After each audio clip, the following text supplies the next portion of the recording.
आज हम लोग जेक 2022 में जो बोर्ड एग्जाम होगा सब्जेक्ट मैथ का टर्म 2 का फर्स्ट सेट को सॉल्व करने वाले हैं। Okay, so first question section ए का जो हम लोग का है, इस तरह 1 बाय 1 एवरी क्वेश्चन सॉल्व करेंगे, उसमें से कोई प्रॉब्लम नहीं होगा। क्वेश्चन नंबर जो फर्स्ट है मेरा वो है क्वेश्चन नंबर फर्स्ट, बिंदुओं माइनस क्वेश्चन नंबर 1 है बिंदु -5 और 7। मान लो a is equal to -5 a, बिंदु a लिख लेते हैं -5 और 7 है, और b जो है वो है -1 और 3 तो बोलता है a दो बिंदुओं इतना और इतना के बीच की दूरी ज्ञात करो। वेरी इजी, इसका हल कैसे करोगे? दूरी मांग रहा है तो दूरी, इसका हल दूरी निकालने बोल रहा था। दूरी यानी दूरी सूत्र लगाएंगे, माना a बराबर -5, 7 तथा b बराबर -1, 3। तो दोनों के बीच की दूरी यानी दूरी सूत्र से ए बी बराबर, हम लोग फॉर्मूला जानते हैं, √x2 - x1 का whole square plus y2 - y1 का होल स्क्वायर। इसमें पुट कर देंगे value, it's very easy. x2 A B ले रहे हैं तो इसको हम x2 y2 मानेंगे, इसको x1 y1। It's very easy. x2 कितना -1 x2 कितना -5, तो -5 रखेंगे x2 की जगह, यहाँ माइनस है तो माइनस प्लस हो जाएगा, +5 x2 - x1 का होल स्क्वायर प्लस y2 कितना 3 माइनस y1 कितना 7 का होल स्क्वायर, तो होल स्क्वायर। अब करेंगे, इजी है। -5 + 4 -5 + 5 -1 तो +4 का होल स्क्वायर और +3 - 4 -3 तो -4, 7 में 3 -4 का होल स्क्वायर। Very easy. 4 का स्क्वायर 16 -4 का स्क्वायर, माइनस प्लस हो जाएगा, माइनस का स्क्वायर प्लस हो जाएगा, 4 का स्क्वायर 16 32 को लिख सकते हैं 16 × 2 16 का स्क्वायर रूट होगा 4 √2 यूनिट। यहाँ पर कोई नहीं, यहाँ पर आपको यूनिट लिखना चाहिए। यूनिट इसलिए लिखना चाहिए क्योंकि ये डिस्टेंस है, तो डिस्टेंस है इसलिए हमको यूनिट लिखना चाहिए। तो इस तरह से पहला क्वेश्चन हो गया। अब क्वेश्चन नंबर 2 बहुत ईजी क्वेश्चन है। क्वेश्चन नंबर 2 बोलता है, यदि साइन ए बराबर 3/4 तो cos ए और tan ए ज्ञात कीजिए। ये भी बहुत इजी है, दिया हुआ है। क्या दिया है? ये दिया है साइन ए बराबर 3/4 दिया है, ठीक है। तो कोई बात नहीं, इसके लिए कैसे इसको सॉल्व करेंगे, ये भी बहुत इजी क्वेश्चन है, हल करेंगे एकदम इजी से। साइन ए बराबर दिया है तो कोई हम एक ट्रायंगल ले लेंगे। ओके, एक ट्रायंगल ले लेंगे, राइट एंगल ट्रायंगल, उसका नाम दे देंगे ABC। सिर्फ ध्यान रहे कि हमको जिस एंगल के लिए, क्योंकि ट्रिगोनोमेट्री रेशियो त्रिकोणमितीय अनुपात जो होता है वो सिर्फ एक्यूट एंगल न्यून के लिए वैलिड होता है, और सिर्फ यानी 90 के लिए, इस एंगल के लिए वैलिड नहीं रहेगा। दैट मीन्स क्या, हमको ए यहाँ रखना पड़ेगा यहाँ, लेकिन यहाँ नहीं रख सकते हैं क्योंकि ट्रिगोनोमेट्री रेशियो 90 के लिए वैलिड नहीं होता है। तो हम यहाँ ए रखेंगे, या भी यहाँ पर भी रख सकते हैं, ABC लिख सकते हैं। तो साइन ए बराबर दिया 3/4, साइन ए यानी इसके लिए दिया, क्या दिया 3/4। सो ये गिवन है मेरा, इसके अकॉर्डिंग हम बना लिए। तो लिखेंगे सॉल्यूशन, कैसे लिखेंगे क्या है, दिया है साइन ए बराबर 3/4, ये दिया है। परंतु हम लोग जानते हैं इस फिगर के अकॉर्डिंग अगर हम साइन ए लिखेंगे तो साइन ए अगर साइन ए मतलब एंगल ए के लिए साइन लिखो, तो एंगल ए के लिए साइन लिखेंगे तो क्या होगा, ए के लिए साइन, तो साइन P और H का रेशियो बताता, P उसके फ्रंट वाला साइड और हाइपोटेनस H, P और H का रेशियो बता, तो ये ए के लिए साइन लिखेंगे तो इसके फ्रंट वाला साइड क्या हो गया BC यानी भुजा, BC भुजा, B और H मैंने हाइपोटेनस, H की जगह क्या लिखेंगे AC। ये होता है, परंतु इतना होता है, साइन ए बराबर BC/AC होगा। तब यहाँ दैट इम्प्लाई देखेंगे, देखो यहाँ पर साइन ए बराबर 3/4 दिया है, साइन ए बराबर BC/AC दिया है, दैट मीन्स BC के जगह पे कितना 3, दैट इम्प्लाई हम लोग लिख सकते हैं BC = 3K तथा AC के जगह पे कितना 4, AC = 4K लिखेंगे। अच्छा, K क्यों माने अभी बता, लिख देंगे वेयर K लेट कर लिए, माना, K को हम क्या कर दिए, मान लिए, माना, ठीक है। K को इस तरह आप रिप्रेजेंट कर दोगे, अच्छा रहेगा। K को माने तो BC = कितना 3K, तो 3K लिख देंगे, AC कितना 4K, तो यहाँ 4K लिख देंगे। अब बात आया क्वेश्चन कि हम लोग यहाँ पर BC = डायरेक्ट 3 क्यों नहीं लिखें और AC = 4 क्यों नहीं लिखें। देखो, अब कोई भी जो रेशियो होता है, जैसे मान लो रेशियो हमको दिया है यहाँ पर 3/4, तो 3/4 ये फ्रैक्शन का शॉर्टेस्ट फॉर्म होता है। इससे हमको नहीं मालूम है कि ये 3/4 कहाँ से आया। जैसे फॉर एग्जांपल 30/4 40 का भी रेशियो 3/4 आएगा, 0 0 कैंसिल तो 3/4 आएगा। उसी तरह 300/400 का भी रेशियो वही आएगा, 3/4 आएगा। उसी तरह सपोज करो 3000 अगर लिखेंगे, 3000/4000 लिखेंगे तो उसका भी रेशियो 3/4 आएगा। तो रेशियो एक्चुअल क्वांटिटी नहीं होता, एक्चुअल मेजरमेंट नहीं होता रेशियो, ये तो सिंपलेस्ट फॉर्म होता है फ्रैक्शन का।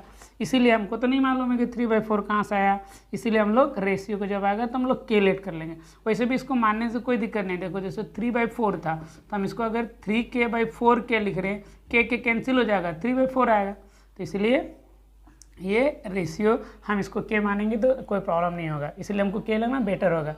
आप AC लिख दिए, BC लिख दिए, अब हमको AB चाहिए तो पाइथागोरस थ्योरम यूज करेंगे क्योंकि राइट एंगल ट्रायंगल है। तो लिखेंगे समकोण त्रिभुज, समकोण त्रिभुज ABC में, समकोण त्रिभुज ABC में हम क्या लिखेंगे, AC का स्क्वायर। तो यहाँ पर क्या है, AC का स्क्वायर, AC का स्क्वायर बराबर AB square plus BC square. क्यों, पाइथागोरस थ्योरम, पाइथागोरस थ्योरम, इसको रिप्रेजेंट कर लेना, पाइथागोरस परिमेय, हिंदी में पाइथागोरस परिमेय इसको बोलते हैं। It's very easy. अब देखो आराम से, अब हमको चाहिए क्या, हमको चाहिए AB चाहिए, तो AB को सब्जेक्ट बना लो। AB को सब्जेक्ट बनाएंगे तो देखो ये AC स्क्वायर है, BC स्क्वायर का माइनस हो जाएगा, दैट इम्प्लाई हम लोग लिख सकते हैं AB स्क्वायर बराबर क्या हो जाएगा इधर, AC स्क्वायर और BC स्क्वायर आएगा तो माइनस BC स्क्वायर। अब इसको एकदम ईजिली सॉल्व करो, AB स्क्वायर बराबर AC कितना है, AC है 4, सो हम लिखेंगे यहाँ 4k का स्क्वायर माइनस BC कितना है, BC है मेरा 3, तो लिखेंगे 3k का स्क्वायर। अब आगे करते हैं हम, यहाँ मेरा AB square is equal to 4 यानी 16k का square, 3 3 9k square, that imply AB square बराबर 16 में 9 गया 7k स्क्वायर। बट हमको यहाँ AB स्क्वायर, अब देखो हमको AB स्क्वायर चाहिए कि AB चाहिए, AB चाहिए, दोनों तरफ स्क्वायर रूट कर देंगे, तो स्क्वायर रूट कर देंगे तो इधर से इसको स्क्वायर रूट, इधर से स्क्वायर रूट, स्क्वायर से स्क्वायर, स्क्वायर रूट स्क्वायर से कट जाएगा, तो AB बराबर ये प्राइम नंबर है जिसको अभाज्य संख्या बोलते हैं, तो ये तो बाहर नहीं निकल गए, के स्क्वायर से रूट कट गया यानी √7k, तो मेरा AB निकल गया √7k। ओके, अब देखो अब मेरा सारा तीनों इस ट्रायंगल का तीनों साइड हमको निकल गया। अब हमको ये कोई भी चीज़, कोई भी रेशियो, कोई भी मांग ले तो हम इजीली फाइंड आउट कर सकते हैं। तो जैसे देखिए अब हमको क्या मांगा है, क्वेश्चन बोल रहा है, क्वेश्चन चेक करते हैं, क्वेश्चन बोल रहा है देन फाइंड, तो कोस और टेन ज्ञात करना, तो इस वेरी इजी, बहुत इजी है। अब इसलिए लिखना है साइन ए बराबर, नहीं साइन ए हमको कोस और टेन ए मांग रहा है, सॉरी, हम लिखेंगे कोस ए और क्या लिखना है, टेन ए। तो कोस ए यानी ए के लिए कोस लगाएंगे, एंगल ए के लिए कोस, तो कोस क्या होता है, बी और एच यानी बेस, उसके जो एडजेसेंट साइड होता है, देखो इस एंगल का, इस एंगल के लिए बेस, एडजेसेंट साइड बेस होता है, तो ये वाला मतलब आसन भुजा, इसके सामने वाला भुजा, ये सम्मुख भुजा नहीं, उसके आसन भुजा जिसको बोलते हैं, ये तो ये बेस होगा। और हाइपोटेनस तो है जिसको विकर्ण बोलते हैं, वो तो चेंज नहीं होता, 90 के सामने वाला को 90 रहता है, उसके सामने वाला को विकर्ण बोला जाता है। तो कोसे जो होता है वो बेस यानी आधार और विकर्ण का रेशियो होता है, तो बेस बी हम यहाँ लिखेंगे, तो इसके लिए कोसे के लिए बी क्या हो जाएगा, AB, और आधार मेरा बेस हो गया ये आधार, और लंब मेरा विकर्ण जो AC, तो AB कितना मेरा √7k और AC कितना मेरा 4k, तो k कैंसिल, दैट मीन्स √7/4। उसी तरह हम 10 निकालेंगे, एंगल ए के लिए 10, तो 10 बराबर P/B होता है यानी परपेंडिकुलर बाय बेस, तो परपेंडिकुलर कौन होता है, उसके सामने वाला, फ्रंट वाला साइड को परपेंडिकुलर बोला जाता है। इस एंगल के सामने वाला सम्मुख भुजा को उसको परपेंडिकुलर बोलेंगे। तो क्या है मेरा BC और P/B, B तो मेरा AB है। अब इजीली सबका वैल्यू पुट कर दो, BC कितना है 3k है तो हम रख दिए 3k, AB कितना √7k, तो √7k, k कैंसिल, 3/√7, तो ये होगा मेरा आंसर। इस तरह से क्वेश्चन नंबर 2 भी डन हो गया, इजी है क्वेश्चन। अब क्वेश्चन नंबर 3 बोलता है मान ज्ञात कीजिए, इट्स वेरी इजी, इसको भी इजीली से बना सकते हैं, बहुत इजी है, मान ज्ञात कीजिए। क्वेश्चन है 2tan square 45 plus cos square 30 degree plus cos square 30 degree minus sine square 60। अब आराम से वैल्यू पुट करते हैं, इसको वैल्यू रखना है सिर्फ और कुछ नहीं, इजीली से 10 45 कितना होता है 1 होता है, तो देखो 10 45, तो 45 10 45 उसका स्क्वायर करना है, ओके। ऐसा नहीं कि 10 45, तो 10 45 का वैल्यू कितना था 1 और 10 स्क्वायर है इसलिए स्क्वायर कर दिए, प्लस यहाँ पर कॉस स्क्वायर 30, तो कॉस 30 पहले कॉस 30 का वैल्यू याद रखो, तो कॉस 30 का वैल्यू कितना होता है √3/2, कॉस 30 का वैल्यू होता है √3/2, तो √3/2 रख दिया, उसका स्क्वायर है तो स्क्वायर कर देंगे 60, तो साइन 60 का वैल्यू कितना आता है √3/2, तो √3/2 उसका स्क्वायर है तो स्क्वायर कर देंगे। इट्स वेरी इजी, आराम से बना लेंगे। अब डायरेक्टली इस दोनों का आप कैंसिल भी कर सकते हैं और सॉल्व भी कर सकते हैं, तो कुछ भी नहीं होगा, फिर भी आंसर 2 ही आने वाला है। 2, 1 का स्क्वायर 1 होगा, प्लस चलो हम कर दे रहे हैं √3 का स्क्वायर 3 और 2 का स्क्वायर कितना जाएगा 4, यहाँ माइनस √3 का स्क्वायर कितना जाएगा 3। सिर्फ बता रहे सॉल्व अगर कहीं पर करना जरूरत पड़े तो इस तरह होता है। √3 का स्क्वायर मतलब √3 × √3 तो 3 और 2 का स्क्वायर 2 × 2 तो 4 प्लस 3/4 माइनस 3/4 दोनों कैंसिल, तो 2 × 1 = 2, तो right answer will be 2 answer. ये बहुत इजी क्वेश्चन था। क्वेश्चन नंबर 4,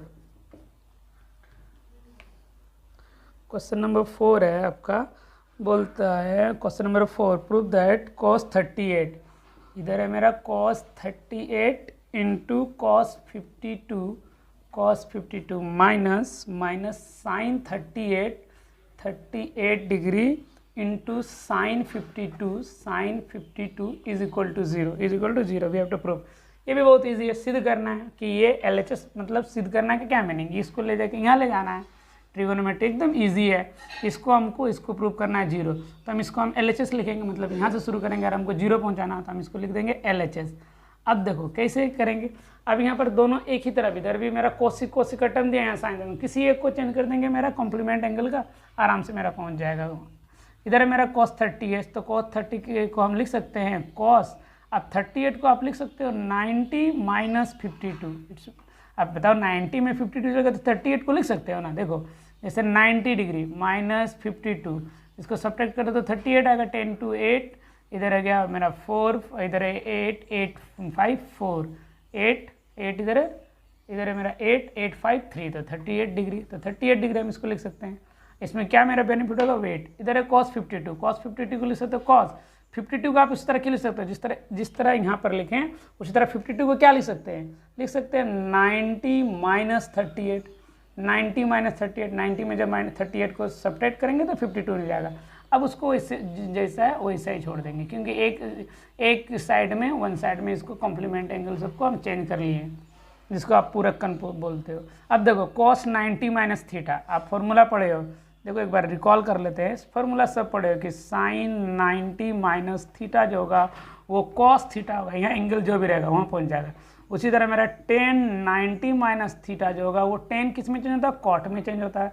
उसी तरह रहेगा सेक 90 माइनस थीटा तो किस में जाएगा, कोसेक थीटा में, किस में जाएगा, कोसेक थीटा। यहाँ जो भी रहेगा यानी सेक 90 के, ये 90 के माइनस में जो रहेगा तो ये चेंज होगा, साइन चेंज होगा कॉस में, टेन चेंज होगा कॉट में, आपको याद रख लेना चाहिए, सेक चेंज होगा कोसेक में। ओके, एक्चुअली 90 प्लस के साथ भी चेंज होता है, बट हम लोग के सिलेबस में टिल क्लास 10 हम लोग के सिर्फ माइनस में, तो इतना तक याद रखना चाहिए। और बस ये याद रहना चाहिए कि साइन जो चेंज होगा वो कॉस में चेंज होगा, साइन कॉस में, कॉस साइन में। उसी तरह टेन जो चेंज होगा वो कॉट में चेंज होगा, कॉट टेन में। उसी तरह सेक जो चेंज होगा वो कोसेक में चेंज होगा और कोसेक सेक में। बस इतना याद रखना चाहिए। चलो ये एक बार रिकॉल हो गया, अब इसको हम फिर से करते हैं आगे। cos 90 minus 52 into cos 90 minus 38, तो cos 90 minus theta sine theta, यानी हम लिख सकते हैं साइन 52, थीटा की जगह जो भी रहेगा वही आएगा, यहाँ इंटू तो इंटू cos 90 माइनस थीटा, तो cos 90 माइनस थीटा क्या जाएगा, साइन थीटा, थीटा की जगह कितना 38, तो 38 माइनस उधर कितना है साइन 38 इंटू साइन 52। अब देखो दोनों में, देखो इंटू में साइन 38 साइन 52, ये माइनस में, इधर ये प्लस में साइन 52 और इंटू साइन 38, तो ये दोनों टर्म सेम ही है, एक माइनस से रखता है एक प्लस रखता है, तो चलो दोनों कैंसिल हो जाएगा, इज इक्वल टू 0, तो बराबर हो गया RHS। अब हम लोग कर दिए प्रूव्ड डॉट लिख देना, ये हो गया मेरा प्रूव्ड। इट्स वेरी इजी, हो गया क्वेश्चन नंबर 4। अब क्वेश्चन नंबर 5 करते हैं। क्वेश्चन नंबर 5 करते हैं। क्वेश्चन नंबर 5 बोलता है कि त्रिज्या 7 सेंटीमीटर, त्रिज्या और ऊंचाई 5 सेंटीमीटर ऊंचाई वाले एक लंबवृत्त बेलन का आयतन ज्ञात कीजिए। बहुत इजी है, त्रिज्या है, मेंसुरेशन सिर्फ फॉर्मूला पे डिपेंड करता है। त्रिज्या r बराबर कितना मेरा 7 सेंटीमीटर है, त्रिज्या ऊंचाई ऊंचाई, ऊंचाई जिसको हम लोग h से डिनोट करते हैं, h है मेरा कितना है, मेरा 5 सेंटीमीटर, 5 सेंटीमीटर। तो क्या बढ़ रहा, लंबवृत्त बेलन का आयतन, वेरी इजी, आयतन निकालना है। तो आयतन हमको निकालना पड़ा, क्या निकालना पड़ा, आयतन, वॉल्यूम जिसको हम लोग बोलते हैं, इज इक्वल टू वाट। तो बोलो अब आप लोग सब ये फॉर्मूला बेस है, बेलन का आयतन, बेलन का आयतन बराबर, आप जानते हो बेलन का फॉर्मूला क्या होता है, बेलन जिसको आप लोग बोलते हैं सिलेंडर, पाई स्क्वायर एच होता है, पाई स्क्वायर एच। तो पाई के लिए वैल्यू रखो 22/7, आर कितना तुम्हारा, आर है 7, आर का स्क्वायर है यानी 7 × 7, एच कितना 5, तो आई पुट हियर इज 5, दोनों का कैंसिल। अब इसको मल्टीप्लाई करेंगे, 22 5 जो 110, 110 × 7, दोनों को मल्टीप्लाई कर देंगे तो 700, 7 1 7, 7 1 7, 770। अब ये वॉल्यूम है, आयतन है, तो सेंटीमीटर जो यूनिट है उसका क्यूब होगा, क्योंकि हम लोग जानते हैं कि सेंटीमीटर तो सेंटीमीटर क्यूब, हम लोग जानते हैं कि आयतन जो होता है उसका क्यूब में होता है। तो इस तरह हम लोग क्वेश्चन नंबर 5 तक कर लिए। आई होप यहाँ तक आपको कोई प्रॉब्लम नहीं होगा। अब नेक्स्ट क्वेश्चन पर बोर्ड एक बार और जल्दी से जल्दी, क्वेश्चन 5 6 बना देंगे, 7 कम्प्लीटली जल्दी जल्दी, या इसका सेक्शन भी ज़्यादा इसमें है नहीं क्वेश्चन, कुछ टोटल क्वेश्चन बनाते हैं ऐसे। एक्चुअली आपको जो है सेक्शन ए में, सेक्शन ए जो दिया उसमें से है आपका क्या कि सेक्शन ए में आपको इनमें से किन्हीं 5 प्रश्न को उत्तर, हाँ प्रश्न 1 से 7 5 ही को, लेकिन हम 7 बना दे रहे हैं, आप इसको आराम से कर लोगे। चलो क्वेश्चन नंबर 6 हम बना दे रहे हैं, क्या लिखा हुआ, माध्य, माध्यिका तथा बहुलक के बीच, यानी सेंट्रल टेंडेंसी जो है उसके तीनों के बीच क्या है, उसके क्या संबंध है हमको, यानी जो सेंट्रल टेंडेंसी होता है माध्य, माध्यिका और बहुलक उसको। तो देखो हम कैसे याद रखें, हम आपको बता दे रहे हैं। देखो हम क्या पढ़ रहे हैं, हम लोग किस तरह पढ़े, 14.1 में माध्य, फिर 14.2 में हम लोग पढ़े बहुलक और लास्ट में पढ़े माध्यक। तो पीछे से शुरू करें, सबसे पहले लास्ट में क्या पढ़े थे, माध्यक, माध्यक इज बराबर, इसके बाद क्या पढ़े थे, बहुलक, तो लिख दो बहुलक, माध्यक बराबर बहुलक और प्लस बहुलक प्लस, इसके बाद सबसे पहले क्या पढ़े थे, माध्य, तो लिख दो माध्य, यानी माध्यक बराबर बहुलक प्लस माध्य। अब इसमें क्या रखना, देखो माध्य, बहुलक और माध्यक तो क्या, 3, यानी 3 सेंट्रल टेंडेंसी, तो हम यहाँ पर 3 लिख दिए, ठीक है। याद रखने का अपना अपना तरीका था, हम इसे याद रखे थे। 3 माध्यक बराबर बहुलक प्लस माध्य। अब देखो बराबर के उस पर केटो, 1 और 1 2, लास्ट में 2 रख दें, 1 और 1 2, उसके आगे 2 रख दो, तो यानी 3 माध्यक बराबर बहुलक प्लस 2 माध्य। ये फॉर्मूला होता है, आप इसको कैसे भी याद रख लो, ये रिलेशन है, माध्यक, बहुलक और माध्य के बीच का रिलेशन है, आप इसको कैसे भी याद रखो, हम इसे रखे थे। क्वेश्चन नंबर 7, क्वेश्चन नंबर 7 है, एक पासे को एक बार फेंका जाता है, निम्नलिखित को प्राप्त करने की प्रायिकता ज्ञात कीजिए। एक विषम संख्या, लिसन, देखो जब एक पासे को फेंका जाता है, जब भी पासा को, है ना, तो उसमें संभावित परिणाम क्या क्या हो सकता है। देखो किसी भी इवेंट का, कोई भी जो घटना है उसका अगर आपको प्रायिकता निकालना है, किसी भी प्रोबेबिलिटी ऑफ एनी इवेंट, किसी भी इवेंट का अगर प्रायिकता निकालना है, तो number of favourable event by the total number of sample space, ये यूनिवर्सल ट्रूथ फार्मूला है प्रोबेबिलिटी का। किसी भी प्रोबेबिलिटी का अगर आपको, किसी भी इवेंट का अगर प्रोबेबिलिटी निकालना है, प्रायिकता निकालना है, तो वो हिंदी में उसको संभावित, उसके संभावित कितना परिणाम है उसको रखो, और टोटल में total number of sample space यानी कुल परिणामों की संख्या, है ना, संभव परिणामों की संख्या बटे कुल परिणामों की संख्या लिख दो, आपका वो क्या निकल जाएगा, किसी भी इवेंट का प्रायिकता निकल जाएगा। तो बोलता है एक पासा को फेंका गया, जब एक पासा को फेंकते हैं तो कुल परिणाम क्या क्या आ सकता है, कुल परिणाम अगर एक पासा को फेंकेंगे तो या तो 1 आएगा, या तो 2 आएगा, या 3 आ सकता है, 4 आ सकता है, 5 आ सकता है, 6 आ सकता है, इतना दूर तक आ जाए, यानी कुल परिणामों की संख्या कितना है, कुल परिणामों की संख्या 6 है। कुल परिणामों की संख्या कितना है, 6 है, ठीक है, हो गया कुल परिणामों की संख्या। अब 1 नंबर में हमको क्या बोलता है क्या कि उसकी प्रायिकता ज्ञात करो जो एक क्या हो, विषम हो, विषम और सम चेक करने तो क्वेश्चन बोलता है एक विषम संख्या, दूसरा में एक सम संख्या। ए नंबर में बोल रहा है एक विषम संख्या हो, एक विषम संख्या, और दूसरा नंबर में बी नंबर में बोल रहा है एक सम संख्या हो, एक क्या हो, एक सम संख्या, एक विषम संख्या, दूसरा में बोल रहा है एक सम संख्या। तो अब देखो कितना इजी है, देखो एक विषम संख्या है, तो अब इसमें कुल परिणाम 6, तो इसमें विषम संख्याओं की संख्या देखो, विषम संख्याओं की परिणाम किस परिणाम या संख्या, विषम संख्याओं की संख्या कितना, देखो 1 2 3 4 5 6, टोटल 6 है परिणाम। इसमें कौन कौन विषम, ऑड नंबर, 1 होगा, 3 होगा, 5 होगा, यानी कितना 1 3 और कितना 1 3 और 5, यानी विषम संख्या की संख्या क्या है 3 ठो है, तो विषम संख्या की संख्या 3 और कुल कितना मेरा 6, तो इसलिए लिखेंगे क्या किसी यानी प्रायिकता किस विषम संख्या की प्रोबेबिलिटी ऑफ है ना किसका ऑड नंबर विषम संख्या की जो प्रायिकता होगा, आप पी से भी डिनोट करते हो या फिर डायरेक्टली वर्ड्स में लिख सकते हो। प्रायिकता विषम संख्या की प्रायिकता क्या होगा, यानी विषम संख्या की संख्या कितना 3, टोटल कितना संख्या 6, तो 3 1 3 3 2 6, तो कितना आ जाएगा 1/2, ये मेरा आंसर होगा इसके लिए।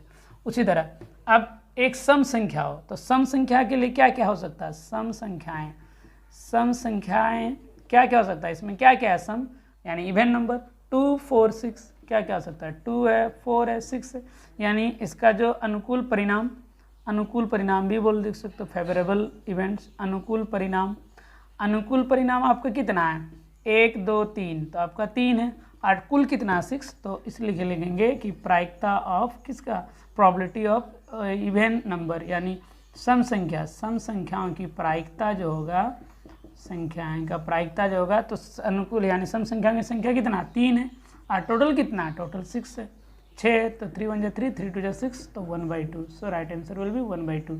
सो जो आंसर होगा हमारा 1/2 होगा। इस तरह हम लोग सेक्शन ए का टोटल क्वेश्चन डन कर लिए, 1 से 7 तक क्वेश्चन डन कर लिए।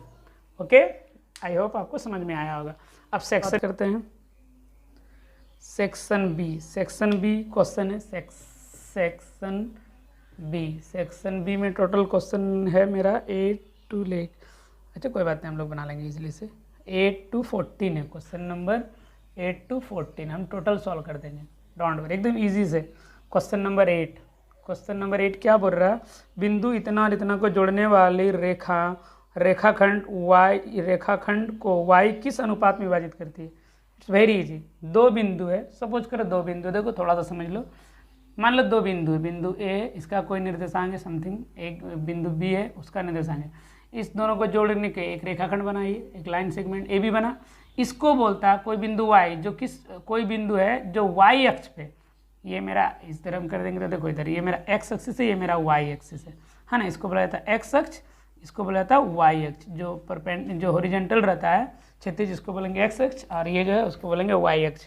ओके, तो फिर इस तरह है, तो अब हम आगे करते हैं कि a में जो है तो क्वेश्चन हमको बोल रहा है कि ए और बी से होके मिलने वाली क्या दिया क्वेश्चन, दो बिंदु इतना और इतना को जोड़ने वाले रेखाखंड y किस अनुपात में विभाजित करेगी। तो इस तरह लिखना, अच्छा से लिखेंगे क्या, माना बिंदुओं है ना, ए पहले मान ले तो उसका कितना है 5 5, है ना, बिंदुओं ए और बी उसको लिख देते कितना -1, -4 को है ना, बिंदु इतना और इतना को जोड़ने है ना, जोड़ने वाली रेखाखंड को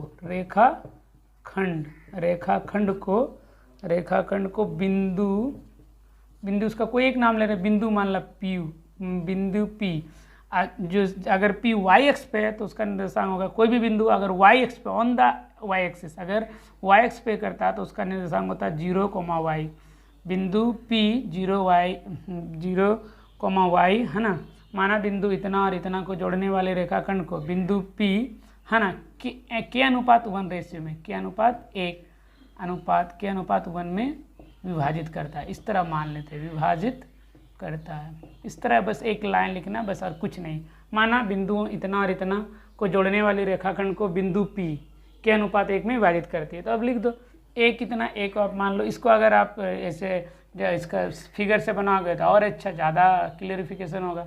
ए मेरा कितना है, ए मेरा कितना 5, -6, बी मेरा कितना, बी है -1, -4, दोनों को सपोज करो पॉइंट P किस रेशियो में, सपोज आप P का निर्देशांक क्या लिखें 0y।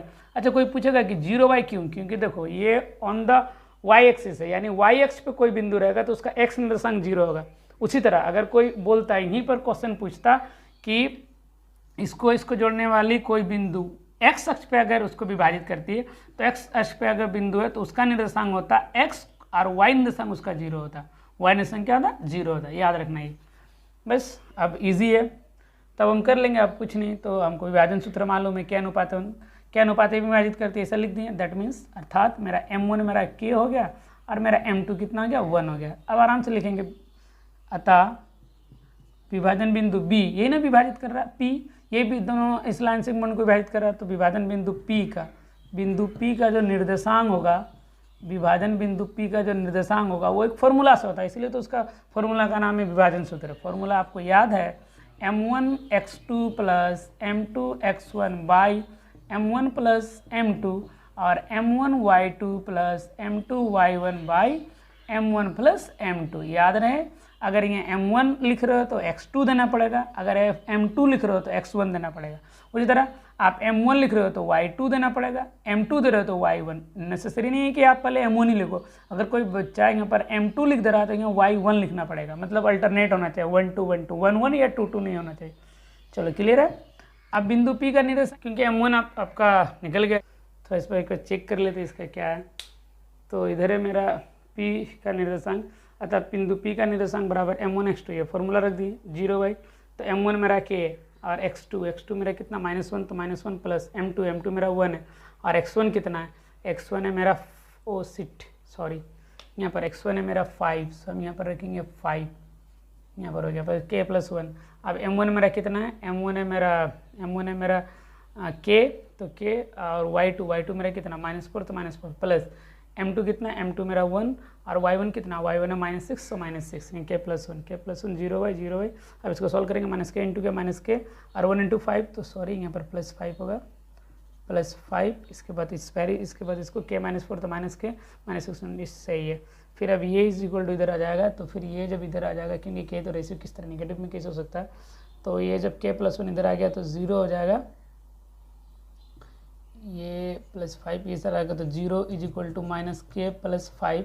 सो अब जब इस पार जाएगा तो -k इज इक्वल टू +5 उस पार चल जाएगा, तो -5, ये दोनों cancel, therefore k is equal to क्या आ गया 5। तो 5:5:1 में रेखाखंड को किस अनुपात में, 5:1 में विभाजित करती है।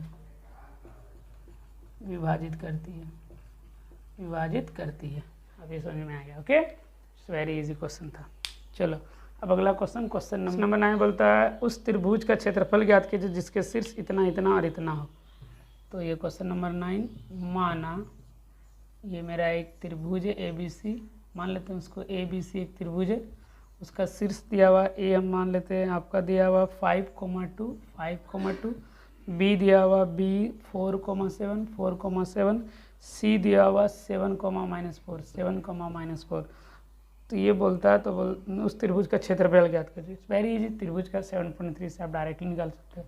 ABC है मान ली, है ना, तो इसको इस तरह लिख सकते हैं, माना, है ना, त्रिभुज, है ना, ABC का शीर्ष, है ना, A कितना 5,2, B कितना -4, -+4 प्लस x2 क्या लेंगे, x2 मेरा इधर है ABC में, तो 4 है तो 4 ले लिए, y3 -y1, y3 कितना -4, y1 कितना फॉर्मूला का माइनस y1 कितना 2, तो हम यहाँ रख दिए 2 प्लस x3 कितना 7, तो 7 रख दिए, तो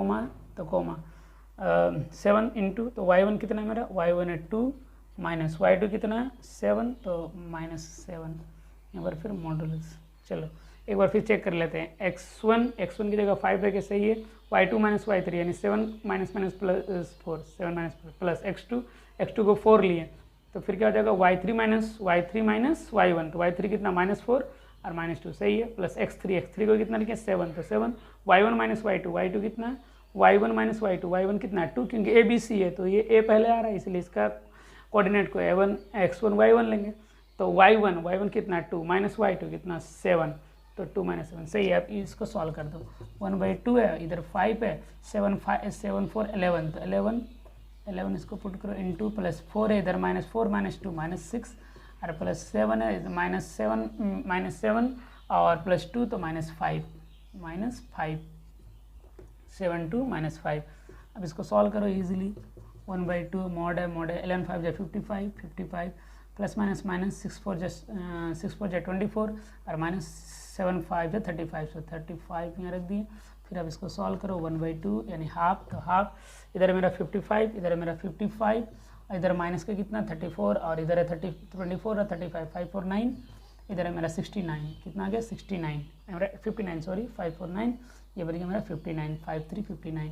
सो अब मेरे पास स्पेस नहीं है, सो आई कैन राइट हियर, इधर मेरा 1/2 that imply 1/2, so 1/2 here is subtract 59/2 52 got -4 95954 या सो -4। अब देखो इस मोड का क्या है कमाल, देखो 1/2, देखो ये मोड है ना, याद रखना ये मॉडुलस है। अगर ये मॉडुलर फंक्शन आप 11 क्लास में पढ़ोगे, अगर मोड के अंदर कोई निगेटिव है तो जैसे -4 है तो फिर भी मोड के बाहर आएगा तो वो +4 के साथ आएगा, और अगर वो +4 है फिर भी वो बाहर आएगा तो +4 ही के साथ आएगा। नंबर निगेटिव हो या पॉजिटिव हो उसको बाहर निकालेंगे तो वो पॉजिटिव के साथ निकलेगा। ओके, इतना कॉन्सेप्ट अभी तक जानो, फिर आगे हम आपको बताएंगे कि ऐसे क्यों होता है। ओके, ये मॉडुलस फंक्शन का ये रूल है। तो ये मोड हटाएंगे तो -4 जैसे ही बाहर आ जाएगा, -4 कभी भी ऐसा नहीं करना, ये रॉन्ग हो जाएगा कि मोड के अंदर -4 यहाँ पर -4 रखोगे, ये गलत है। अगर मोड दिया इसका मतलब क्यों दिया है, क्योंकि मोड है तो मोड का मतलब निगेटिव जब भी आएगा इससे बाहर तो पॉजिटिव के साथ आएगा। तो -4 तो यहाँ हम रखेंगे 4, 2 1 2 2 2 4, तो मेरा आ गया 2। अब ये मेरे क्या एरिया है, तो जो भी यूनिट है तो मीटर स्क्वायर, जो भी यूनिट स्क्वायर यूनिट होता है तो इसको हम लोग हिंदी में लिखते हैं वर्ग मात्रक, वर्ग स्क्वायर को वर्ग लिखा जाता है, जो भी मात्रक है सेंटीमीटर और मीटर वगैरह। आई होप आपको समझ में आ गया होगा, ये इजी क्वेश्चन था, बस कुछ नहीं है, सब A to Z रख लेना। एक बार यहाँ पर आप फॉर्मूला चेक कर लेना, एक से एक्चुअली देखे थे, अभी हम यहाँ लिखे थे रॉन्ग हो गया था, इसलिए एक फार्मूला चेक कर लेना, ये आपको याद कराएगा या याद रखने में हेल्प करेगा। एक सर्किल देना 1 2 3 देना एंटी क्लॉकवाइज में, x1 x2 x3, अगर x1 ले रहे हो तो y2 - y3 लगो, x2 ले रहे हो तो y3 - y1 लगो, x3 ले रहे हो तो क्या y1 - y2 लगो। अब इजी है। ओके, तो नेक्स्ट क्वेश्चन, बस क्वेश्चन नंबर 10 है, धरती के एक मीनार के ऊर्ध्वाधर खड़ी, मीनार के पाद बिंदु से 15 मीटर की दूरी पर दूर स्थित बिंदु के मीनार के शिखर का उन्नयन कोण 60 डिग्री, तो मीनार की ऊंचाई। बहुत इजी क्वेश्चन है, लिसन सुनो अच्छा से सुनिए। ये क्वेश्चन नंबर मतलब 10 से जो ये मेरा आपका एप्लीकेशन ऑफ ट्रिगोनोमेट्री, जिसमें आप लोग हिंदी बोलते हो त्रिकोणमिति अनुपात के कुछ अनुप्रयोग, या तो इसको जो है तो इसमें क्या है मोस्टली, यानी जितना भी क्वेश्चन है उसमें 60% सपोज करो, हाँ अब 60% इसके खाली फिगर को अगर बना पाए, इसके फिगर को अगर बना पाए तो 60% क्वेश्चन डन हो गया, 60% क्वेश्चन डन हो गया। इसके फिगर को आप जैसे जैसे क्वेश्चन के अकॉर्डिंग पढ़ो इजीली और उसके अकॉर्डिंग फिगर ड्रॉ करो, बस 60% डन हो गया। इसके बाद 1-2 तो यूज होता ही है, साइन का कॉस का, वही 30-60 यूज होगा, 30-60 यूज होता है, 90 तो यूज होगा नहीं, साइन कॉस का नहीं तो 10 का। तो इसलिए आपको ये जो चैप्टर है इसमें तो क्वेश्चन देगा ही बड़ा क्वेश्चन, इसमें सब बस इतना याद रखना है कि इस क्वेश्चन को पढ़ो उसके अकॉर्डिंग फिगर बनाओ, बस। जैसे देखो अभी हम बना दे रहे हैं, कितना इजी क्वेश्चन है। बोलता है धरती पर एक मीनार ऊर्ध्वाधर खड़ी है, मतलब ऊपर तरफ खड़ी है, परपेंडिकुलर लंब खड़े है, इस तरह खड़ा हुआ, मान लो ये मीनार है, खड़ी है। मीनार के पाद बिंदु से 15 मीटर की दूर स्थित बिंदु से मीनार के शिखर का उन्नयन कोण, मीनार धरती के एक मीनार इतना दूर, मीनार के पाद बिंदु से 15 मीटर की दूरी पर स्थित बिंदु से मीनार के यहाँ से 15, यहाँ से ये पाद बिंदु इसको बोला था, ठीक है। मान लो ए बी मेरा मीनार है तो इसका पाद बिंदु ये है, ठीक है, फुट पॉइंट यहाँ से लेके यहाँ तक, यानी 15 मीटर की दूरी पर एक बिंदु है, मान लो उसको पी मान ले रहे हैं, जो यहाँ से कितना दूरी पर है 15 मीटर की दूरी पर है। बोलता उस बिंदु से मीनार के शिखर का उन्नयन कोण जो है, शिखर का उन्नयन कोण 60 डिग्री है, तो मीनार की ऊंचाई ज्ञात करो। बहुत इजी क्वेश्चन है। शिखर, तो शिखर ये ए बी खड़ा हुआ तो ये ए बी है तो ए मेरा शिखर होगा, तो इस बिंदु से इस शिखर का उन्नयन कोण जो है वो कितना डिग्री बोलता है, एंगल ऑफ एलिवेशन वो 60 डिग्री है। इट्स वेरी इजी, बहुत इजी क्वेश्चन है। तो बोलता है find the height of the minar, ये हमको निकालना है, इस मीनार का, आपका मीनार का क्या निकालना, ऊंचाई निकालना, बस। बहुत ईजी क्वेश्चन है। देखिए जब भी कोई मीनार हो, कोई पोल हो, कोई बहुमंजिल बिल्डिंग हो, ये जो भी रहता है तो अगर प्लेन पे सरफेस पे तो परपेंडिकुलर मानना, हमेशा परपेंडिकुलर मानना, ओके। तब इसको हम कैसे सॉल्व करेंगे, इजी एकदम, लिखो अच्छा से, इसको लिखना है क्योंकि इसमें क्वेश्चन ऐसे कुछ करना नहीं रहता है, बस ये फिगर बना लिया ना, 60% डन हो गया। अब देखो हमको ये क्या मांग रहा है, कैसे हम बोल रहे हैं, जब फिगर हम डन कर लिए तो हमको बोल रहा है ये निकालो, तो देखो ये मेरे पास दिया हुआ, ये निकालने बोल रहा था। बताओ, इससे पहले ही तो हम ट्रिकोनोमेट्री पढ़े हैं, त्रिकोणमिति, वो क्या बताता, वो तो यही बताता कि इसी एक ट्रायंगल में उसके एंगल और साइड के बीच को रिलेशन को, एंगल है यहाँ, ये कौन है और ये भुजा है, इस भुजा और कोण के बीच के रिलेशन को कौन बताता, त्रिकोणमिति बताता। इसीलिए तो इस चैप्टर का नाम है अनुप्रयोग, एप्लीकेशन ऑफ ट्रिकोनोमेट्री, इसीलिए बोला जाता है। Okay, is it clear. तो अब हमको अब यहीं से हमको ये हो जाना, हमको दो चीज़ बस ये याद रखना है कि क्या मांग रहा है, ये मांग रहा है, ठीक है। अब देखेंगे कि एंगल से पूछेंगे। देखो एंगल दिया हुआ, तो इसका ये क्या हुआ, ये इसके लिए क्या एडजेसेंट साइड है, दैट मीन्स ये मेरा बेस हुआ, आसन भुजा, तो ये मेरा क्या हुआ आधार हुआ, और इसके लिए क्या हुआ पी हो गया। तो हम डायरेक्टली यानी पी और बी के बीच का रिलेशन कौन बताता है, तो आपको मालूम है, सब याद है, साइन जो है वो पी और एच के बीच का रिलेशन को बताता है, कॉस जो होता है वो बी और एच के बीच का रिलेशन बताता है, टेन जो है वो पी और बी के बीच का रिलेशन बताता है। तो पी और बी का बीच का रिलेशन यानी 10 लगाएंगे, बस इजी, 10 60 हमको वैल्यू याद है, आराम से कर लेंगे।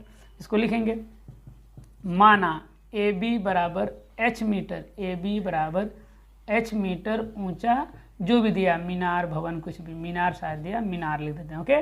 और पी बी बराबर कितना 15 मीटर, बिंदु पी का मीनार के पाद बिंदु से, इसको पाद बिंदु बोला जाता है, पाद बिंदु, ओके। मीनार के पाद बिंदु से उस बिंदु पी के बीच का दूरी है ना, यानी बिंदु पी का दूरी, अब इसे लिख दोगे अच्छा बेटर रहेगा, हो गया। अब आराम से लिख लोगे है ना, इसको लिखोगे समकोण त्रिभुज ए बी सी में, या लिखोगे समकोण, पहले त्रिभुज ढूंढना, समकोण त्रिभुज ए पी बी में।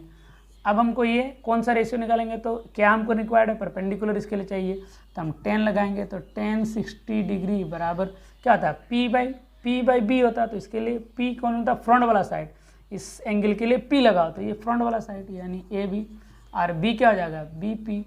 अब आराम से इसको लिख दो, tan 60 का वैल्यू रखो, sin 60 का होता है √3/2 और उसका आता है 1/2, 2 कैंसिल, √3/1 यानी √3, तो √3 पुट करेंगे। ए बी मेरा कितना है, ए बी हम एच लेट किए, एच लग देंगे, और बी पी मेरा कितना है 15, तो 15 रख देंगे, दैट इम्प्लाई। अब क्रॉस मल्टीप्लिकेशन कर देंगे, h = 15 × √3, दैट मीन्स 15√3 मीटर। अब देखो ये वर्ड्स प्रॉब्लम है ना, ये शब्द से दिया ना, तो वर्ड सी में लिख दो, अतः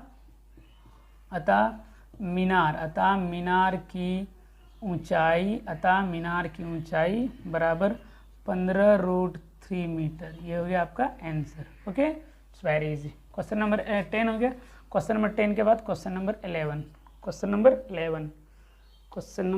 क्या है, क्वेश्चन नंबर 11 बोल रहा है, यदि tan a बराबर cot b है तो सिद्ध कीजिए कि a + b बराबर 90 डिग्री। It's very easy.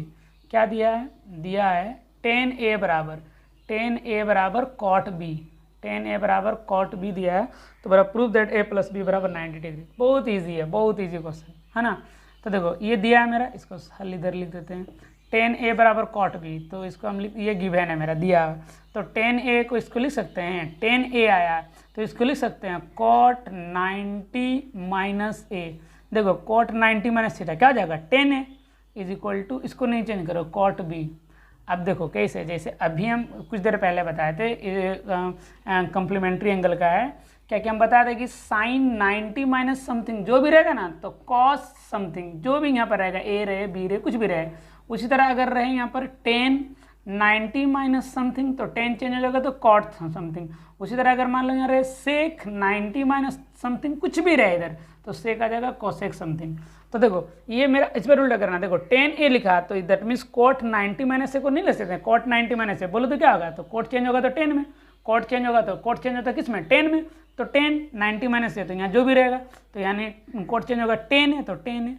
अब दोनों में क्या हुआ, इधर भी cot है कैंसिल। अब मेरा इधर क्या बच गया, इधर बच गया मेरा 90 - a = b। तो अब इसको क्या कर दो, 90 - a को इस पार कर दो, प्लस हो जाएगा। इसे ना आप इसको ऐसे भी लिख सकते हो, अदरवाइज उधर से अगर लागो तो उस तरह भी कर सकते हो, उधर से हम करके दिखा दे रहे, दोनों सही है। आप ये cot tan a को आप tan a लिख दो, cot b को लिख सकते हो इसको tan 90 - b, इस तरह भी लिख सकते हो, tan 90 - b, तो cot b हो जाएगा। It's very easy. tan change होगा cot में भाई, यहाँ एंगल में भी, तो b। अब tan दोनों कैंसिल, इधर बच गया मेरा a = 90 - b, तो a - b इस पर आएगा, तो +b = 90 डिग्री। हो गया प्रूफ। क्वेश्चन नंबर 11 के बाद क्वेश्चन नंबर 12, इजी सब क्वेश्चन है, आपको बनाने में नहीं प्रॉब्लम होगा। क्वेश्चन नंबर 12 देखते हैं। क्वेश्चन नंबर 12 क्या है, बोलता है 7.6 सेंटीमीटर लंबा एक रेखाखंड कीजिए और इसे 5:8 में विभाजित कीजिए। ये भी इजी है, कंस्ट्रक्शन का है। तो देखो सबसे पहले स्टेप्स देखो क्या क्या बोल रहा है, बोलता है क्या कि 7 जो भी मेजरमेंट का दिया, आई थिंक दिया 7.6 सेंटीमीटर का, हमको करना है 7.6, हम नोट कर ले रहे हैं क्योंकि मेरे पास क्वेश्चन अवेलेबल मोबाइल से देखना, 7.6 नंबर, और उसको रेशियो जो है हमको कितना 5:8 रेशियो में करना है। तो देखो इसको कैसे करोगे, अभी हम यहाँ पर मेरा एक्यूरेट मेजरमेंट करके नहीं दिखा दे रहे, हम आपको सिखा दे रहे हैं। ये क्वेश्चन तो कंस्ट्रक्शन का है, रचना का है। 7.6 सेंटीमीटर बोल रहा है, जितना बोल रहा है पहले उतना का रूलर से, दैट मीन्स स्केल से एक ले लो। सपोज करो ये हम ले लिए, ठीक है, इसको हम ले लिए ए बी ले लिए, ठीक है, ये हम ले लिए 7.6 सेंटीमीटर, जितना मेजरमेंट का बोलेगा उतना। अब इसको दो तरीका से दिया आपके बुक एनसीईआरटी में इसको सॉल्व करने का, बट जिससे भी आप करो बोलो तो हम दोनों बता देंगे। ये मेरा ए बी है, ए बी मेरा 7.6 कर दिया। अब हमको 5:8 में एक काम करो, ए से ना, ए से एक लाइन AX लो, कुछ भी AX मान लो, लेकिन न्यून कोण करते हुए। कैसे न्यून कोण, मतलब आप एक आर्क लो, चाप जिसको बोलते हो, दैट मीन्स आप अपने कंपास लो और उससे एक आर्क ले लो, आर्क से इस तरह कट कर दो, कट कर दिया फर्स्ट फिर कट कर दो, फर्स्ट कट करते हो तो वो 60 आता है। 60 के बाद उसको इस तरह आगे बढ़ा दो, ओके, इस लाइन को यहाँ A यहाँ X कर दो। क्लियर है, ठीक है, कोई दिक्कत है, नहीं है दिक्कत, नो प्रॉब्लम। अब इसको लिख दो। अब इसी तरह एक सेम टू सेम इससे, अब इसमें हमको क्या बोल रहा है क्या कि इसको कितना 5:8 में, तो ए अगर आप लिख रहे हो तो इसको आप 5:8, तो 5 इक्वल पार्ट में। पहले आप एक काम कर लो, बी से भी फिर एक लाइन करो, लेकिन इसके पैरेलल, ये जो AX है तो इस तरह BY एक लाइन ड्रॉ करो, लेकिन इसके पैरेलल। अब प्रॉब्लम है कि इसके पैरेलल कैसे करेंगे, याद करो पैरेलल कैसे करेंगे। तो देखो पैरेलल करने के लिए देखो कैसे करोगे पैरेलल लाइन, पहले इसको मेजरमेंट करो कि कितना किस तरह है। तो क्या करो, एक आर्क ले लो और इस एंगल को मेजर कर लो, इस एंगल सेम आर्क का उड़ाओ, इसको यहाँ पर डाल दो इस तरह करके, यूँ इस तरह कट करो, कट कर दिया, फिर इस एंगल को मेजर करो कितना, इतना यहाँ रखो और यहाँ पर रखने के बाद इसको कट करो अपने कंपास से, कट कर दिया, जहाँ से कट कर रहा वहाँ से इसको रखो और अपने रूलर के हेल्प से आगे बढ़ा दो इस तरह। सॉरी मेरे पास तो ये नहीं, आगे बढ़ा दो, तो ये जो इस तरह आगे बढ़ देंगे, तो इस तरह जब आगे बढ़ जाएगा, ओके, तो इस तरह आगे बढ़ जाएगा, तो जो इस तरह आगे आएगा तो ये मेरा इस तरह आगे आ जाएगा, तो इस तरह मेरा आगे आ गया और ये मेरा इस तरह हो गया। तो अब आप क्या कर सकते हैं कि ये 20 आगे बढ़ा दिए, अब एक कितना 5, तो अब एक आर्क लो और 5 इक्वल पार्ट में कट करो, 1 2 इस तरह करके 1 2 3 4 5 6 8 सेम आर्क से, ठीक है, उसी आर्क से फिर यहाँ पर कट कर दो भी 1 कितना 8, इधर कितना है 5:8, तो इधर 5 इधर फिर 8 में 2 3 4 5 6 7, सॉरी मेरा थोड़ा आगे जरा 8 यहाँ तक कट दो, ओके, सब याद रहे, सब बराबर। यहाँ जैसे A है तो यहाँ लिखो A1, यहाँ A2, यहाँ A3, A4, A5, okay, clear है, 5 इधर, यहाँ B तो यहाँ लिखेंगे B1, B2, B3, B4, B5, B6, B7, B8, okay. 5:8 यहाँ का 5 और यहाँ का 8 के बीच में आप रूलर रखो और इस दोनों को क्या कर दो, मिला दो, जहाँ पर कट कर रहा है उस पॉइंट को नाम दो पॉइंट P। यही पॉइंट P जो है इस लाइन AB को कितना 5:8 रेशियो में डिवाइड करेगा। इट्स वेरी इजी, इस तरह से आप आराम से कर सकते हो। तो इस तरह क्वेश्चन नंबर 11 क्वेश्चन नंबर 12 तक हो गया। नेक्स्ट क्वेश्चन नंबर 12 है, क्वेश्चन नंबर 12 बना दिया। क्वेश्चन नंबर 13 बोलता है 5 सेंटीमीटर त्रिज्या का एक वृत्त पर 2 स्पर्श रेखा खींचिए जो परस्पर 60 डिग्री पर के कोण हो। देखिए आप जब भी रचना का बात हो ना तो हम आपको प्रिफर करेंगे पहले उसका, जब भी कंस्ट्रक्शन का बात हो एक रफ फिगर हमेशा ड्रॉ कीजिए। क्या बोलता है कि 5 सेंटीमीटर त्रिज्या वाला एक वृत्त, एक वृत्त ले लिया, उसकी त्रिज्या है 5 सेंटीमीटर रहेगा।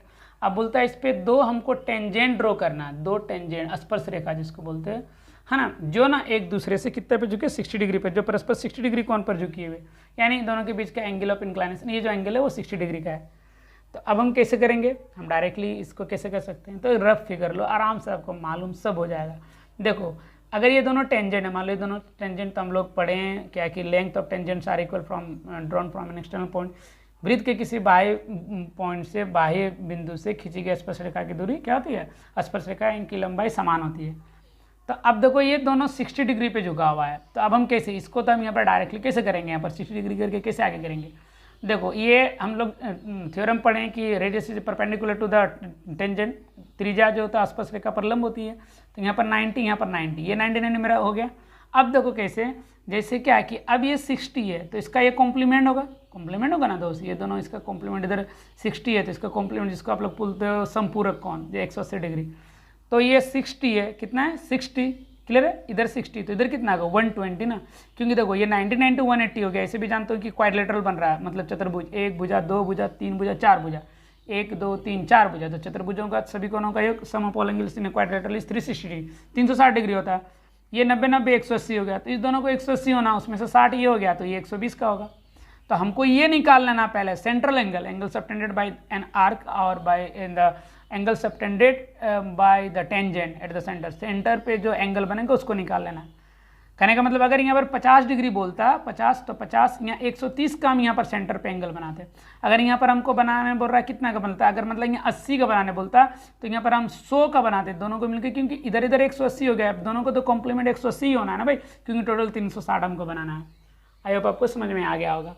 तो ये रफ फिगर है, मतलब इस तरह का कुछ बनेगा। तो फिर चलो हम लोग अब करते हैं, कोई बात नहीं। पहले एक आर्क लेंगे 5 सेंटीमीटर का, एक जिसको आप लोग चाप बोलते हो, एक ले लिए और एक सर्कल इस तरह ड्रॉ कर देंगे 5 सेंटीमीटर का। ओके 5 सेंटीमीटर का ड्रॉ कर दिए, ये 5 सेंटीमीटर का सर्कल ड्रॉ कर दिए, एक 5 सेंटीमीटर का सर्कल ड्रॉ कर दिए 5 सेंटीमीटर का, इसको मान लो ए नाम दे दिए, इधर दे दिए 5 सेंटीमीटर। अब एक B point circle on the circle पे लो, ठीक है ना, जो कितना 120 का एंगल, क्योंकि हमको 60 मांगा रहा है क्वेश्चन में मेरा, तो 120 का। तो कैसे बनाएंगे, देखो यहाँ से 120, यहाँ पर आर्क रखेंगे, इस तरह कट करेंगे, कट कर दिए, फर्स्ट में 60 और एक बार तो 120, ठीक है, मान लो यहाँ पर कट गया। अब यहाँ से लेके इस रूलर के हेल्प से, मतलब स्केल के हेल्प से इसको यहाँ मिला देंगे, तो ये टोटल 120 का होगा।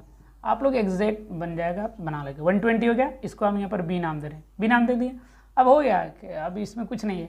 अब देखो ये रेडियस है, तो हम यहाँ से जो टेंजेंट ड्रॉ करेंगे, तो हम लोग जानते हैं कि जो रेडियस होता है मतलब त्रिज्या जो आसपास लेकर पर लंब होती है, तो यहाँ 90 खींचेंगे। तो अब यहाँ पर 90 कैसे खींचेंगे, सबको 90 करने आता है दोस्त। यहाँ पर रखेंगे, फिर एक बार आर्क ले लेंगे, एक आर्क ले लिए, फिर एक बार कट करेंगे 60, एक बार और कट करेंगे तो इधर आएगा, तो 120 आएगा। इधर हमको 90 करना है, हमको इधर 90 करना है, तो इट्स वेरी इजी। हम यहाँ पर 90 कैसे करेंगे, एक बार एक आर्क लेंगे और इस तरह खींचेंगे, ये करेंगे तो ओके ना, इस तरह करेंगे, ये करेंगे तो मेरा एक कट गया, फिर एक कट करेंगे, एक इधर कट करेंगे, इसको इस जब यहाँ से लेने के बाद एक कट करेंगे, फिर एक कट करेंगे, दो कट, तो 60 60 120। आप इस दोनों का बाइसेक्टर करेंगे, यहाँ से आधा से ज़्यादा लेंगे, एक इधर कटेगा एक इधर, फिर उस पार रखेंगे उसको और एक इधर कटेंगे एक इधर कटेंगे, इस दोनों को मिला के आगे कर देंगे। ओके आई होप आपको 90 का, तो 90 बनाने तो आता ही आता है, फिर यहाँ पर आपको 90 करना है, तो कोई बात नहीं। फिर एक बार देखो, यहाँ पर हम फिर से एक बार बता दें, एक आर्क ले लो, इस तरह एक आर्क ले लिए, कोई दिक्कत, फर्स्ट 60 फिर 120। अब क्योंकि मेरा यहाँ से यहाँ 60 हो गया, अब इसमें से हमको 30 चाहिए तब ना 90 होगा, तो ये यहाँ से यहाँ 60 है, मान लो यहाँ से यहाँ 60 है, तो इसका बाइसेक्ट करेंगे, 60 का आधा तब ना, half of 60 is equal to 30 degree, तो इसको हम कट करेंगे तो मोर देन हाफ लेंगे। कैसे कट करते हैं, बाइसेक्टर ऑफ एंगल, एंगल का विभाजन कैसे करते हैं, रखेंगे आधा से ज़्यादा लेंगे, ऊपर रखेंगे नीचे, फिर यहाँ ऊपर नीचे, और यहाँ से इसको एक करके आप इसको एक कर ज्वाइन कर दीजिए, तो ये मेरा पॉइंट P, यहाँ जब 120 होगा 99 तो ये एब्सोल्युटली 60 डिग्री का होगा। इस तरह का क्वेश्चन है ये, वेरी इजी। इसके बाद आपका बच गया क्वेश्चन नंबर 14। क्वेश्चन नंबर 14 है today's last question, question number 14 है। क्वेश्चन नंबर 14 बोलता है एक थैले में क्वेश्चन नंबर 14 में बोलता है क्या कि एक थैले में एक लाल, 5 काली और 3 नीली गेंदें हैं। ओके, तो टोटल कुल गेंदों की संख्या लिख दीजिएगा, कुल गेंदों की संख्या कितना है, मेरा जो काली कितना है, मेरा नंबर काली गेंद कितना है, एक थैले में एक लाल है ना, लाल कितना है लिख देते हैं पहले अच्छा से, लाल गेंदों की संख्या है ना, रेड, ये जो मेरा कितना है, रेड जो है वो मेरा 1 है, फिर 5 काली गेंद यानी काली है ना, काली गेंदों की संख्या कितना, काली गेंदों की संख्या, काली यानी ब्लैक, इनकी कितना है, इसका मेरा है, ये मेरा है 5 है ना, यानी 5। फिर क्या बोल रहा है, 3 नीली गेंद यानी ब्लू, नीली गेंदों की संख्या यानी जो ये ब्लू है वो कितना मेरा है 3 है ना, 3 है, बस हो गया। तो कुल गेंदों की, कुल आप लिख लीजिए, कुल गेंदों की संख्या, कुल गेंदों की संख्या कितना है मेरा 1 + 5 + 3, 5 3 8 8 1 9 हो गया। कुल गेंदों की संख्या कितना 9 हो गया। तो अब हमको क्या बोल रहा है ये 9 जब हो गया, कुल गेंदों की संख्या मेरा 9 है, ओके। तो 5 3 8 1 9, तो हमको क्वेश्चन पूछ रहा है, क्वेश्चन नंबर 1 बोलता है क्या है कि निशा बिना थैले के अंदर झांके इसमें से एक गेंद निकालती है, तो इसकी क्या प्रायिकता है? नंबर 1 काली, नंबर 1 काली गेंदों की प्रायिकता, नंबर बी में लाल, नंबर 2 में लाल, और नंबर 3 में नीली है, नंबर सी में है नीली गेंदों की संख्या। इजी है नीली गेंदों की संख्या, ओके। तो आराम से 2 में लाल और नंबर 3 में नीली है, नंबर सी में है नीली गेंदों की संख्या। इजी है नीली गेंदों की संख्या, ओके। तो आराम से आप निकाल सकते हो। काली गेंदों की प्रायिकता है ना, इस तरह लिखेंगे प्रायिकता, प्रायिकता किसकी? काली गेंदों की, यानी ब्लैक का, और है ना पी ब्लैक भी लिख सकते हो, पी ब्लैक बॉल, इस तरह भी लिख सकते हैं पी ब्लैक। तो नंबर ऑफ ब्लैक बॉल कितना है? काली गेंदों की संख्या कितना 5, और डबल कितना 9, तो 5/9। उसी तरह अगर रेड का पूछेगा तो PR probability of number of red by the total number of गेंद, टोटल नंबर ऑफ बॉल्स। तो नंबर ऑफ रेड कितना है 1 है, तो 1 लग रहे हैं, और फिर टोटल नंबर ऑफ बॉल्स कितना है 9, तो 1/9 हो गया। फिर लाल के बाद अगर हमको पूछ रहा है नीली गेंद, तो probability of balls, blue balls कितना होगा? नंबर ऑफ ब्लू बॉल्स कितना है 3 है मेरा, और टोटल कितना 9 है, तो 3/9 है। तो इस तरह टोटल मेरा, इस तरह से आप सॉल्व कर सकते हैं प्रायिकता। प्रायिकता बहुत इजी चैप्टर है, आप इजी से कर सकते हो। तो इस तरह 1 to 14 total question section A section B complete कर दिए।